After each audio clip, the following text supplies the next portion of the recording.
प्यार का तालियों के साथ स्वागत कीजिए, जोरदार तालियों के साथ।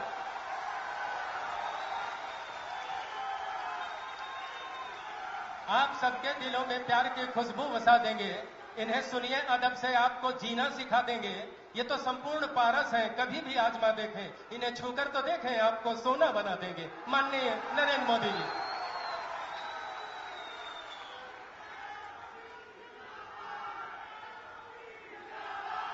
भारत माता की।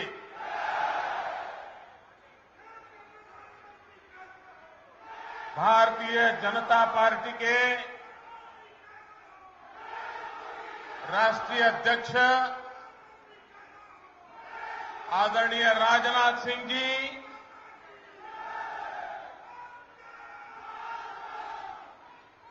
पूरे छत्तीसगढ़ की छाती को सारे दुनिया के अंदर एक ताकतवर छाती के रूप में बनाने वाले मितभाषी मेरे मित्र मुख्यमंत्री डॉक्टर रमन सिंह जी,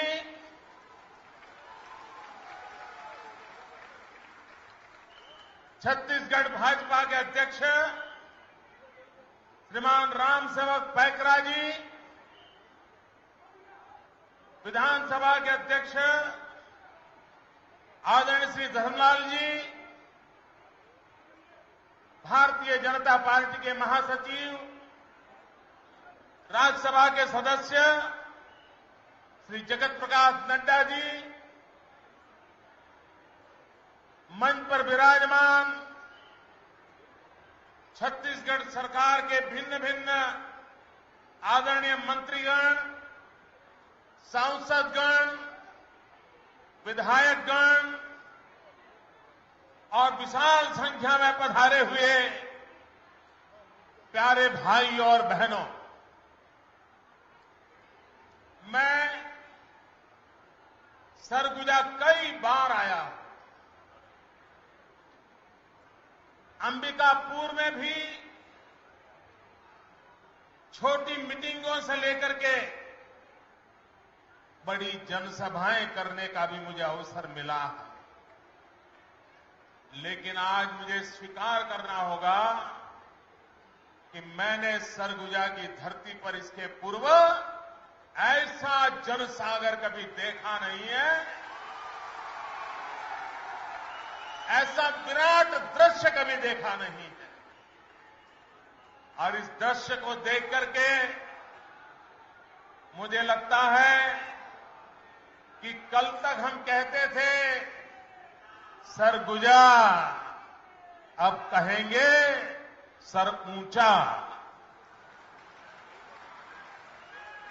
सरगुजा ने छत्तीसगढ़ का सर ऊंचा कर दिया है। मैं सरगुजा के सभी भाइयों बहनों को बहुत बहुत बधाई देता हूं। हमारे शास्त्रों में ऐसा कहा गया है कि जब कोई व्यक्ति यात्रा करके आता है और अगर आप उस यात्री को अगर नमन करते हो तो उसका आधा पुण्य आपको मिलता है। ये मेरा सौभाग्य है कि 6000 किलोमीटर की लंबी यात्रा करके समाज देवता के चरण स्पर्श करके आज सरगुजा पहुंचे हुए एक यात्री डॉक्टर रमन सिंह जी को नमन करने का मुझे सौभाग्य मिला है। और इस यात्रा का पुण्य मैं ले जाने के लिए नहीं आया, ये यात्रा का पुण्य इस छत्तीसगढ़ की धरती को नमन करके समर्पित करता हूं। आज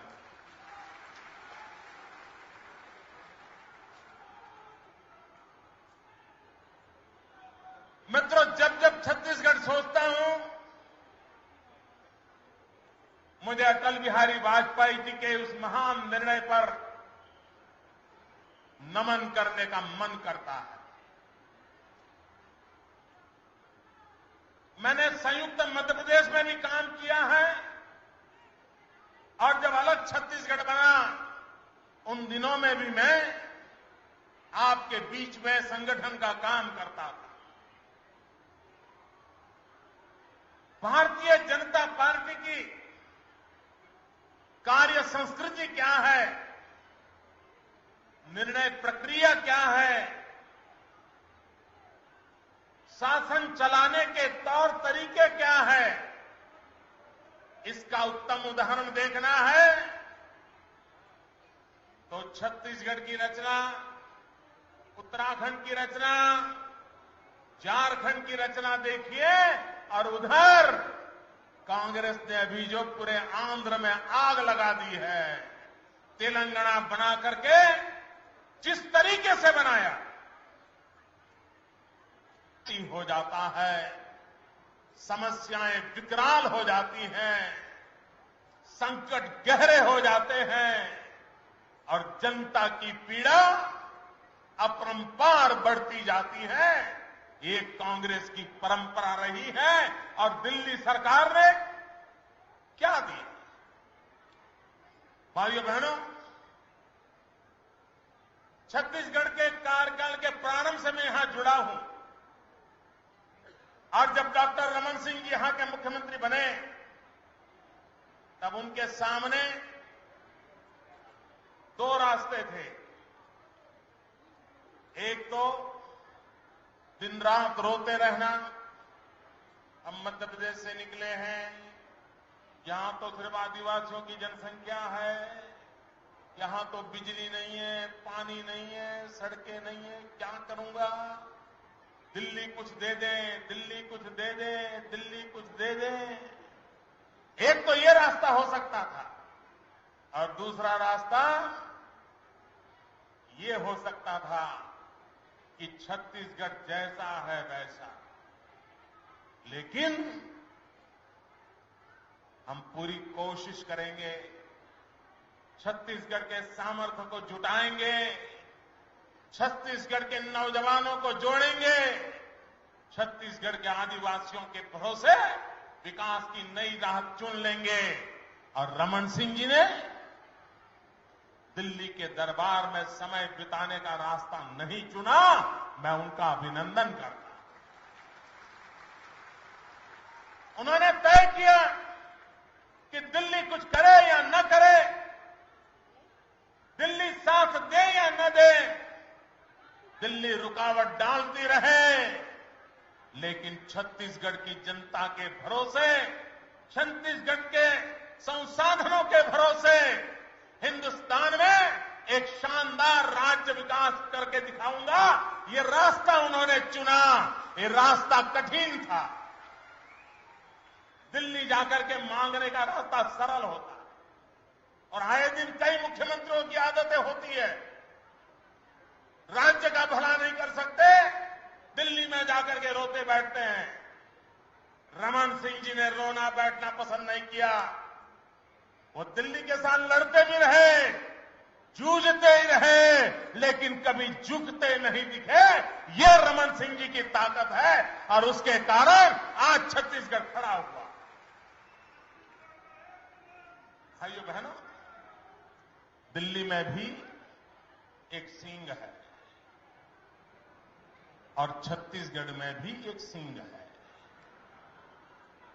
दिल्ली में डॉक्टर मनमोहन सिंह को भी 10 साल होने जा रहे हैं, छत्तीसगढ़ में रमन सिंह जी को भी 10 साल होने जा रहे हैं। वे भी डॉक्टर हैं, ये भी डॉक्टर है।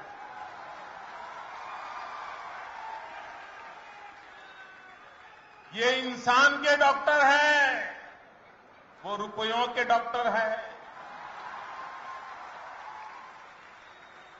उन्होंने पीएचडी किया हुआ है फाइनेंस में। रमन सिंह जी ने एक ऐसे डॉक्टर मिले छत्तीसगढ़ को जिन्होंने अपनी डॉक्टरी के माध्यम से हर छत्तीसगढ़ के इंसान को शानदार और जानदार बना दिया, यहां के इंसान को प्राणवान बना दिया। और दिल्ली के सिंह जो रुपये के डॉक्टर थे, और रुपया आज अस्पताल में जीवन और मृत्यु के बीच खड़ा हुआ।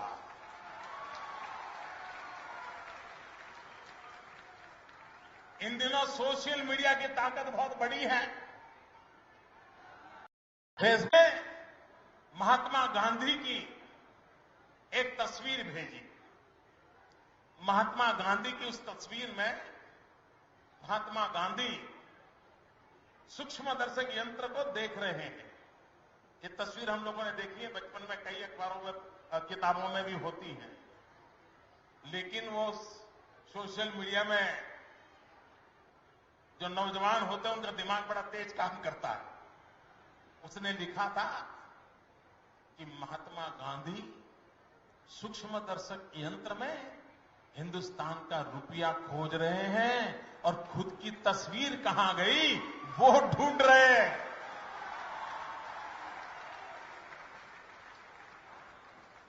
मित्रों, क्या हाल करके रखा। मित्रों, राष्ट्र के जीवन में कभी कभी अच्छे बुरे दिन आते हैं, कभी संकट आता है, लेकिन उस संकट के समय नेतृत्व की कसौटी होती है। वो जनता जनार्दन को भरोसा कैसे दे,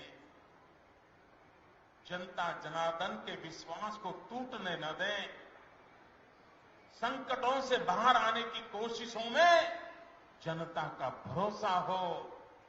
मित्रों, पहली बार हिंदुस्तान ने पिछले 10 साल में दिल्ली में ऐसी सरकार देखी है जो सरकार के हर कारनामे अहंकार से भरे हुए हैं, जिस सरकार की हर कार्यशैली जनता को कोई जवाब नहीं देना, जवाबदेही से मुक्त, इतना अपने आप को तिस्मार खा माना, इस प्रकार का उनका कार्यकाल।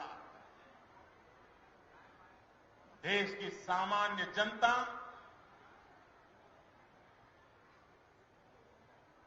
महंगाई के कारण मर रही है। गरीब के घर में शाम को चूल्हा नहीं जल रहा है, बच्चे आंसू पीकर से सो रहे हैं, लेकिन दिल्ली में बैठी हुई सरकार गरीबों की परिभाषाएं करने में लगी। जिस प्लानिंग कमीशन के अध्यक्ष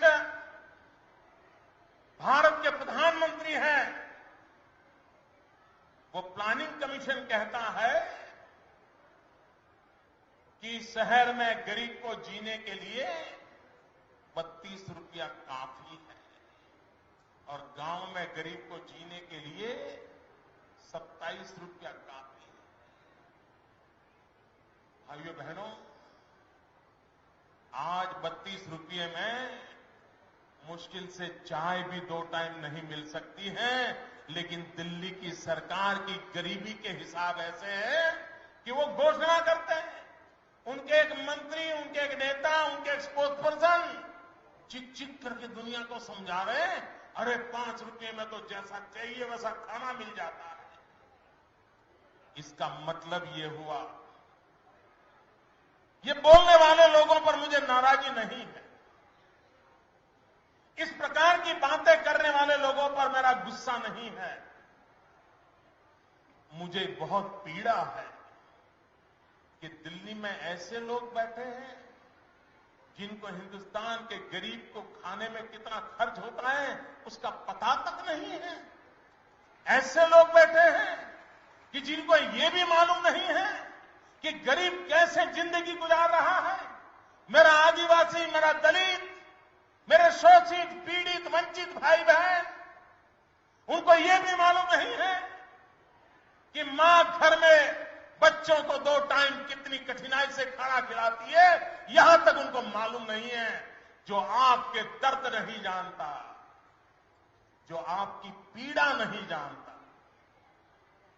वे आपको दर्द नहीं समझ पाए, वो आपके दर्द की दवा कैसे कर सकता है भाइयों बहनों। और इसलिए मैं कहता हूं, ये दिल्ली का पूरा शासन संवेदनाहीन है, मानवताहीन है, उनसे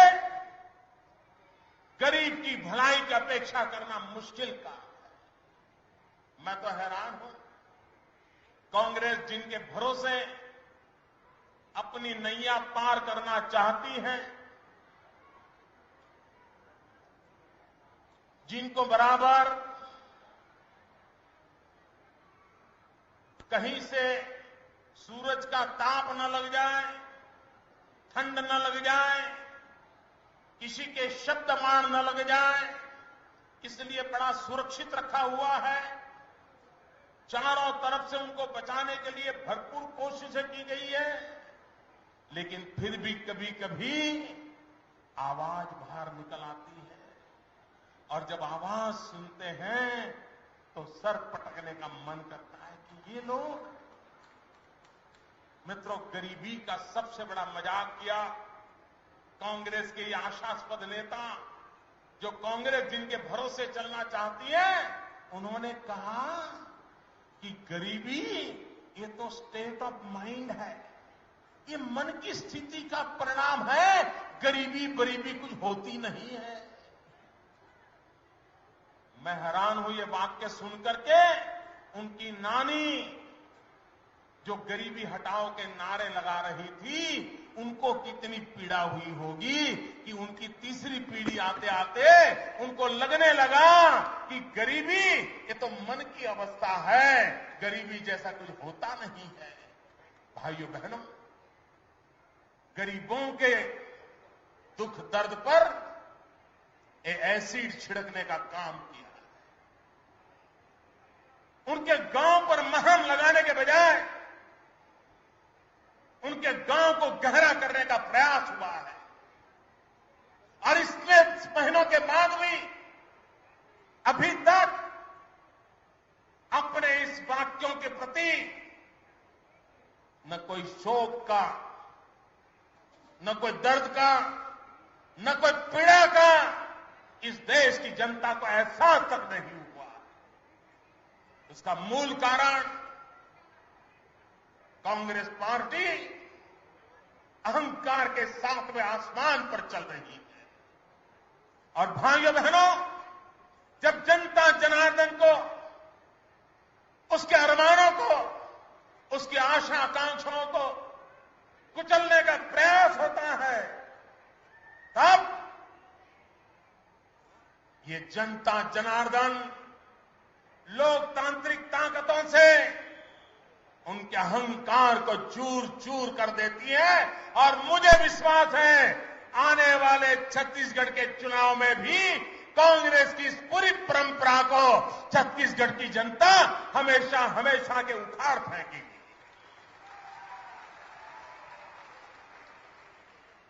भाइयों बहनों, विकास की ऊंचाइयों को पार करना, मैं यहीं पर 2008 में आया था, जब गरीबों को चावल देने की योजना का आरंभ हुआ था, और मैं डॉक्टर रमन सिंह जी का आभारी हूं। उस चावल योजना का आरंभ करने का पवित्र कार्य करते समय, उस पवित्र कार्य में शरीक होने का मुझे सौभाग्य दिया था। चावल वाले बाबा हर घर घर गूंजने लग गए थे। इसलिए नहीं कि किसी अखबार ने तंत्री लेख लिखा था, ये इसलिए क्योंकि उन्होंने गरीबों की भलाई के लिए काम किया। मित्रों, भारत की सुप्रीम कोर्ट, सर्वोच्च अदालत ने दिल्ली की सरकार को आए दिन कोई न कोई डंडा मारा है। यही सुप्रीम कोर्ट है जिसने डॉक्टर रमन सिंह जी की गरीबों को अन्न वितरण करने की पूरी व्यवस्था के संबंध में सराहा था, और हिंदुस्तान की सरकार को कहा था कि छत्तीसगढ़ से कुछ सीखो, छत्तीसगढ़ की योजना को लागू करो। ये भारत की सुप्रीम कोर्ट ने कहा। भाइयों बहनों, ये छत्तीसगढ़ के शान की बात है, छत्तीसगढ़ के गौरव की बात है। इतना महान काम डॉक्टर रमन सिंह जी ने करके दिखाया। वो विकास को प्राथमिकता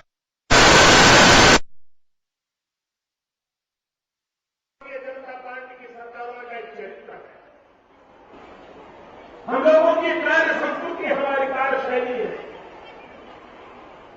हम राजनीतिक छुआछूत का विश्वास नहीं करते। हम सब समाज को लिए साथ में आगे है बढ़ते जाना, इस मंत्र को लेकर के काम करने वाले लोग हैं। और इसलिए हिंदुस्तान में किसी भी दल की सरकार क्यों न हो, कोई भी राज्य क्यों न हो, लेकिन वहां अगर कोई अच्छी बात हुई हो तो हमारी सरकारें उसका अध्ययन करती हैं, उसमें से जो अच्छाइयां हैं वो लेती हैं और अधिक अच्छा करने का प्रयास करती हैं। हमने जब छत्तीसगढ़ की पीडीएस सिस्टम के संबंध में सुना था, मैंने छत्तीसगढ़ के अफसरों को गुजरात बुलाया और मैंने कहा था, भाई आपने इतना अच्छा काम किया, हमें सिखाओ।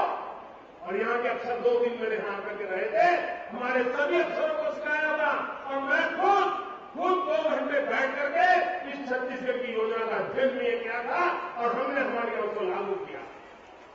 तो ये हमारी संस्कृति, हम हिंदुस्तान में कहीं पर भी अच्छा हो उसको सीखते, अच्छा करने का प्रयास करते, क्योंकि हमारा सपना है कि भारत माता जगत गुरु के स्थान पर विराज, हमारा देश मुक्त हो, हमारे माताएं बहनें सुरक्षा के साथ, सम्मान के साथ गौरवपूर्ण जीवन जिए। हमारा सपना है हमारे नौजवानों को रोजगार मिले। परमात्मा ने उसको 2 भुजाएं दी है, मस्तिष्क दिया है, उसको स्किल मिलना चाहिए, हुनर मिलना चाहिए, अवसर मिलना चाहिए। इन बातों पर हमने बल दिया है और उसी का परिणाम है कि आज भारतीय जनता पार्टी की सभी सरकारें वहां की जनता की आशा आकांक्षाओं की पूर्ति करने में उस कसौटी पर पार उतरती चली जा रही थी। हर पल नए विकास की बातें आपको सुनाई देती हैं।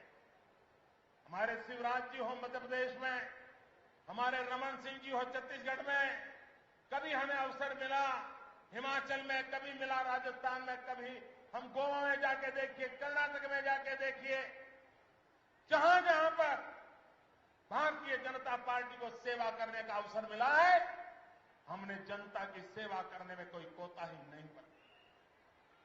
हमने शासन को राजनीतिक खेल का हथियार नहीं बनाया है। हमने शासन को, प्रशासन को विकास के लिए एक ऊर्जावान स्रोत के रूप में उपयोग किया है। यह हमारी कार्यशैली रही और उसी कार्यशैली को लेकर के हम आगे बढ़ना चाहते हैं। भाइयों बहनों, आने वाले दिनों में चुनाव है। मैं एक बात यहां के नौजवानों को कहना चाहता हूं। आपका मन तो करता है कि रमन सिंह जी तीसरी बार चुन करके आए, लेकिन अगल बगल में देखोगे कई नौजवान ऐसे होंगे जिनकी आयु 18 साल, 19 साल, 20 साल हुई है, वे मतदाता के नाते रजिस्टर नहीं हुई है। ये हम सबका काम है कि हमारे छत्तीसगढ़ का कोई नौजवान मतदाता सूची से वंचित न रह जाए। एक जन आंदोलन खड़ा होना चाहिए, जन जागरण होना चाहिए और सभी मतदाताओं को गर्व होना चाहिए। वाह, भारत के संविधान ने मुझे सरकार चुनने का आज अधिकार दे दिया। जिस दिन मताधिकार मिले, एक जीवन का गौरवपूर्ण घटना होनी चाहिए। यह माहौल हमने बनाना चाहिए और मैं चाहता हूं छत्तीसगढ़ के नौजवान इस काम में जो भी कर सकते हैं पूरी ताकत से करेंगे। भाइयों बहनों, हिंदुस्तान के अंदर श्रीमती इंदिरा गांधी के समय से गरीबों के कल्याण के लिए एक 20 मुद्दा की योजना चल रही है। सभी सरकारों ने इसको चालू रखा। अटल जी ने भी चालू रखा था, मोरारजी भाई ने भी चालू रखा था और हर 3 महीने इसका मूल्यांकन होता है। भाइयों बहनों, हर मूल्यांकन में ये इस सारे रिकॉर्ड गवाह हैं। पहले 5 में गरीबी की भलाई के 20 पॉइंट प्रोग्राम के इंप्लीमेंटेशन में हमेशा या तो भाजपा की सरकारें नंबर 5 पे आई या तो एनडीए की सरकारें 1 से 5 के अंदर आई। मित्रों, कांग्रेस की एक भी सरकार गरीबों की भलाई के किसी काम को लागू करने में 1 से 5 के अंदर कभी मौका नहीं मिलता। और जब एक बार मैंने प्रधानमंत्री के सामने एक गर्वपूर्ण बात कही तो कांग्रेस वाले चौंक गए और उन्होंने अपनी सरकारों में सुधार लाने के लिए कुछ नहीं किया। उन्होंने क्या किया? मूल्यांकन करना ही बंद कर दिया। मूल्यांकन करे तो नंबर मिले ना, तब जाकर के उनकी बुराई हो। इस प्रकार की सोच है भाइयों बहनों, इस प्रकार की अगर सोच है तो कभी मित्रों विकास की स्पर्धा नहीं हो सकती। भाइयों बहनों, आज देश को आवश्यकता है कौन राज्य किससे आगे बढ़ रहा है, विकास की यात्रा में कौन राज्य ज्यादा योगदान कर रहा है, उस पर बल दिया जाए। और मैं आज गर्व के साथ कहता हूं, हिंदुस्तान के अंदर पिछले 10 साल में सर्वाधिक विकास करने वाले कोई राज्य है तो वो भारतीय जनता पार्टी द्वारा संचालित राज्य है और उन्होंने प्रगति की नई ऊंचाइयों को पार किया। और एक दिल्ली सरकार है, पिछले 60 साल में जितनी तबाही नहीं हुई थी इतनी तबाही इन 10 सालों में हुई। इन दिनों संसद में चर्चा चल रही थी कि कोयले की फाइलें खो गई। पूरी संसद इस पर चर्चा कर रही थी। सुप्रीम कोर्ट पूछ रही है कोयले की फाइलें गुम हो गई, कहां गई, चर्चा चल रही है। भाइयों बहनों, संसद तो इस बात की चिंता कर रही है कि कोयले की फाइलें कहां खो गई, लेकिन 125 करोड़ देशवासी चर्चा कर रहे हैं कि हमारी हिंदुस्तान की सरकार कहां खो गई। पूरी सरकार खो गई है, सिर्फ फाइलें नहीं, पूरी सरकार खो गई है। तिजोरी से रुपये खो गए हैं, ईमान खो गया है। भाइयों बहनों, ऐसी दुर्दशा हिंदुस्तान ने कभी देखी नहीं। और इसलिए भाइयों बहनों,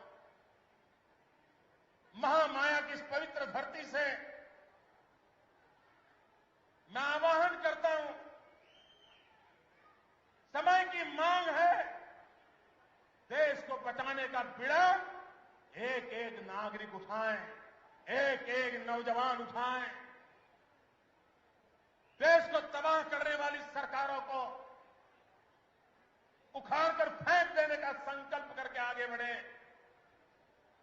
सुशासन को साकार करना समय की मांग है और उसको लेकर के आगे बढ़े। और जब भाइयों बहनों मैं सरकार की बात करता हूं तो मेरे विचार बहुत साफ है। मैं स्पष्ट मत कहूं,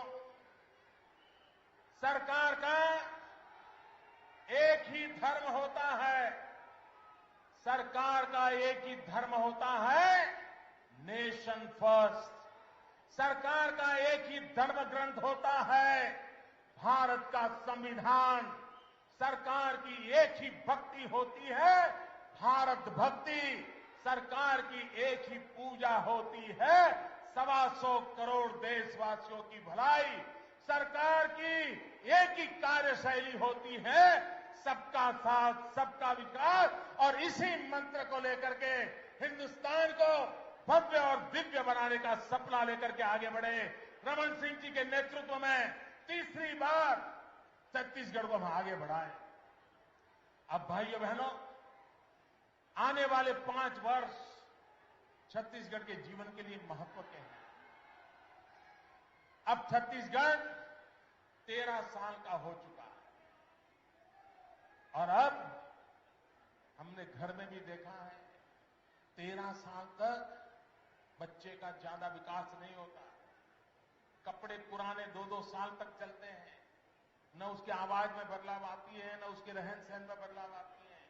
लेकिन 13 साल के बाद 18 साल में इतना तेजी से बच्चे बढ़ने लग जाते हैं, हर 6 महीने नए कपड़े लाने पड़ते हैं, एकदम से उसका विकास होने लग जाता है। तरुणाई आ भाइयों बहनों, आने वाले 5 साल पिछले 10 साल से अधिक महत्वपूर्ण है। इसी 5 साल में सबसे ज्यादा छत्तीसगढ़ की केयर टेकिंग की आवश्यकता है। जैसे बेटी बेटा 13 साल से 18 साल में मां बाप बहुत ख्याल रखते हैं, वैसे ही ये 13 से 18 साल छत्तीसगढ़ की सबसे ज्यादा चिंता करने की जरूरत है। ऐसे विकास का दौर होने वाला है जिसको संभालने के लिए योग्य व्यक्ति की जरूरत होती है। और मैं 10 साल के अनुभव से कहता हूं, 13 से 18 साल के 5 वर्ष छत्तीसगढ़ को नई ताकत से उभरने का समय, छत्तीसगढ़ को हाथ पैर फैलाने का समय, छत्तीसगढ़ को नई ऊंचाइयों को पार करने का समय है। उस समय कोई गलती न हो, फिर एक बार डॉक्टर रमन सिंह के हाथ में छत्तीसगढ़ सुपुर्द कीजिए। ये जवानी के 5 साल छत्तीसगढ़ को एक नई ताकत दे देंगे और एक बार 18 साल तक छत्तीसगढ़ बनते बनते मजबूत बन गया और ताकतवर बन गया तो 60-70 साल तक कभी बीमारी नहीं आएगी, कोई कठिनाई नहीं आएगी। आने वाले 5-6 दशक का भविष्य ये रमन सिंह जी नींव डाल के जाएंगे, ये मुझे पूरा विश्वास है। और इसलिए मैं आग्रह करता हूं, फिर एक बार भाजपा को अवसर दीजिए, फिर एक बार डॉक्टर रमन सिंह जी को अवसर दीजिए, फिर एक बार छत्तीसगढ़ की तरुणाई को खिलने का अवसर दें। इसी एक अपेक्षा के साथ मेरी आप सबको बहुत बहुत शुभकामनाएं। भारत माता की, भारत माता की, भारत माता की। जोरदार तालियां बजाकर फिर से स्वागत कीजिए। बहुत बहुत धन्यवाद माननीय नरेंद्र मोदी जी का। जोरदार तालियों के साथ उनका अभिनंदन और आभार।